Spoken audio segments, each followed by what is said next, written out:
I knew that I had to start navigating some of this stuff and just starting, right?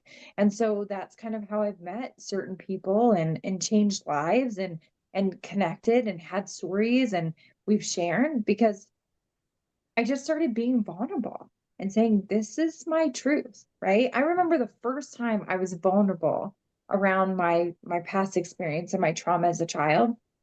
And I kept that like closed down because I didn't want nobody to know. I didn't even want my husband. I was married to a man and he didn't even know the things that I had lived through. Had no idea.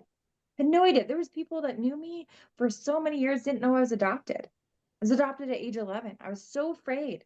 You know what I mean? And I started sharing because there was a program and a woman that I just love, Jessica Nodaboom, and she challenged me, right? I'm always about challenges. You challenge me and I'm on it, you know?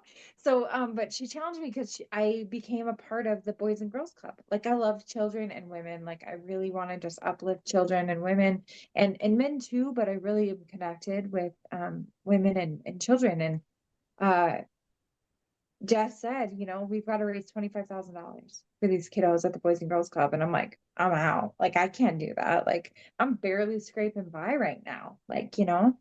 And so then I had an idea and I started sharing my story in front of people and asking people to give money to these kids because some of these kids have the same story as me, right? And so I said, this is my story and I gave a little bit.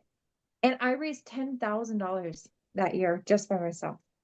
$10,000 for these kiddos to be a part of this program. And now I utilize my building at the Lotus Up to raise money for kids. I mean, I've raised thousands of dollars for the Boys and Girls Club. Now, this year, actually, we're going to do Fireworks for the Future, is what it's called.